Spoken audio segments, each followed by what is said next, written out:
Hi welcome back friends, how you all. I hope you all where at this time. Guys, आज का video होने वाला है एक नए शानदार टॉपिक के ऊपर। टॉपिक है एक नया एनएफओ। रिसेंटली आदित्य बिरला अपना एक नया एनएफओ मार्केट में लेके आ चुका है, जिसमें अगर हम डिमांड्स की और पोटेंशियल्स की बात करें तो आई थिंक पोटेंशियल डिमांड इस एनएफओ में मुझे भरपूर दिखाई दे रहा है इस टाइम पे, क्योंकि ये फंड बिलोंग करता है इंफ्रास्ट्रक्चर सेक्टर से।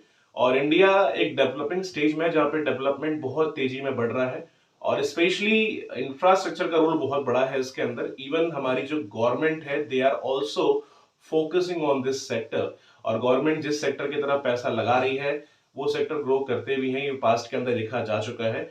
और इस सेक्टर में अगर हम लॉन्ग टर्म के हिसाब से कुछ अगर प्लानिंग करते हैं इन्वेस्टमेंट का, तो आई थिंक ग्रोथ का chance we can expect too much from this fund. तो आइए वीडियो को शुरू करते हैं और अंडरस्टैंड करते हैं ये फंड किस तरीके से काम करने वाला है, कितना यहाँ पर पोटेंशियल रहेगा, एंड एनएवी का प्राइस क्या रहने वाला है, स्टार्टिंग डेट क्या है, एंड डेट क्या है। And in the last we will discuss कि अगर आप इस फंड में अप्लाई अभी करने जा रहे हैं तो अभी आपको अप्लाई करना चाहिए कि फिलहाल के लिए अवॉइड करना चाहिए, और अप्लाई कर भी रहे हैं तो किन चीजों का ध्यान रखना आपके लिए बहुत इंपॉर्टेंट है इन दिस फंड। सबसे पहले हम पीपीटी के माध्यम से अगर अंडरस्टैंड करें तो फंड होने वाला है Aditya Birla Sun Life BSC India infrastructure fund.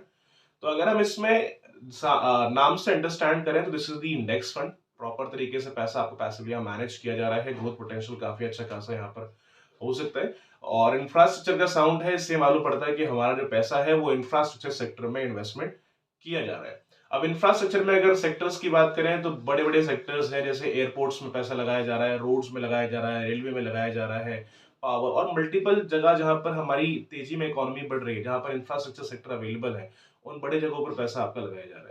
Companies की बात करें, कंपनी कौन कौन सी यहाँ पर रहेंगी, तो कंपनी है Larsen and Toubro limited, NTPC limited है, power grid corporation of India limited है, उसके अलावा Adani ports and SEZ limited है, ओएनजीसी लिमिटेड है। अपार्ट फ्रॉम दिस मल्टीपल यहाँ पर कंपनीज है जो आपको देखने को मिल जाती हैं।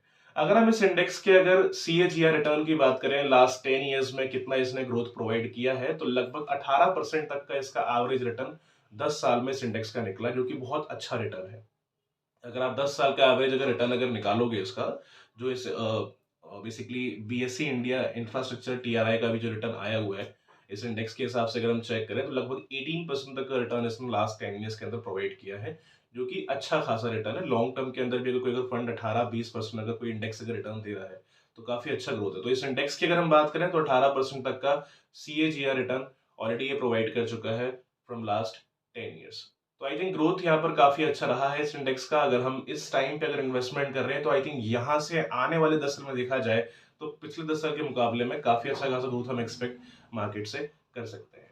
अब बात करें इस एनएफओ की स्टार्टिंग और एंड डेट की, तो इसका स्टार्टिंग डेट रहने वाला है 14th ऑफ नवंबर का, लास्ट डेट रहेगा इसका 28th ऑफ नवंबर का। अगर आप इस फंड को अप्लाई करना चाहते हैं एज अ एनएफओ तो 14 नवंबर से लेकर के 28 नवंबर तक इसको एज एनएफओ अप्लाई कर सकते हैं। एनईवी का जो प्राइस है वो रहेगा 10 रुपीज का। 10 रुपीज के हिसाब से अलॉटमेंट आप लोग को यहाँ पर दे दी जाएंगी। दूसरी चीज, अगर हम इसमें अप्लाई अभी इस टाइम पे कर रहे हैं तो रिस्क कितना होने वाला है इसको अंडरस्टैंड करना ही बहुत जरूरी है, क्योंकि आप पैसा किसी फंड में लगाइए, रिस्क बहुत इंपॉर्टेंट चीज है, इसको अंडरस्टैंड करना जरूरी है। रिस्क रहने वाला है यहाँ पर वेरी हाई। तो इन्वेस्टमेंट करने के पहले ये अंडरस्टैंड करना है कि जो फंड आप परचेज करने जा रहे हैं, जितना यहाँ पर रिस्क अवेलेबल है उतना आप रिस्क ले सकते हैं कि नहीं। नहीं ले सकते हैं तो प्लीज मत जाइएगा, और ले सकते हैं तो ही सारी चीज अंडरस्टैंड करने के बाद में आगे बढ़ने का डिसीजन आप लीजिएगा after understanding all terms and condition. Apart from this इसमें एग्जिट लोड रहेगा, और जो एग्जिट लोड है वो है 0.05%। अपना पैसा अगर आप विद इन 30 डेज में अगर विड्रॉ करते हैं अलॉटमेंट डेट से लेकर के, जो भी आपका अलॉटमेंट डेट है उस अलॉटमेंट डेट से अगर आपने 30 डेज में पैसा बीच में अगर निकाला तो 0.05% का आपको एग्जिट लोड देना पड़ेगा। तो कोशिश ये करिए कि अलॉटमेंट डेट से 30 दिन के बाद ही पैसा निकालिए, ताकि ये जो एग्जिट लोड लग रहा है वो ना लगे। एक्सपेंस रेशियो कंपनी ने फिर आपको एग्जैक्टली जिक्र अभी नहीं किया है कितना क्या रहेगा, बट जो भी है एज सुन एज पॉसिबल उसका कंफर्मेशन भी आप लोग को मिल जाएगा। अपार्ट फ्रॉम दिस गाइस, सवाल ये आता है कि अगर हम इस एनएफओ में अप्लाई करने के लिए जा रहे हैं तो अभी हमें अप्लाई करना चाहिए कि नहीं। देखिए, टैक्सेस का भी आप चाहे तो वीडियो चेकआउट कर सकते हैं, नीचे आपको वीडियोस का लिंक मिल जाएगा इसमें, क्योंकि टैक्सेस एप्लीकेबल रहेंगे LTCG and STCG, and we should apply this NFO और नॉट। सिंपल सा क्वेश्चन है। अगर देखो हम इस फंड में अप्लाई करने के लिए जा रहे हैं, जहां तक मुझे लगता है लॉन्ग टर्म के हिसाब से बेनिफिशियल है। अगर मैं इंडिविजुअली अगर अपने लिए अगर इन्वेस्टमेंट करूं आज अगर इस एनएफओ के अंदर, तो मुझे लगता है पोटेंशियल डिमांड बहुत बढ़िया है, भर भर के वो पोटेंशियल है।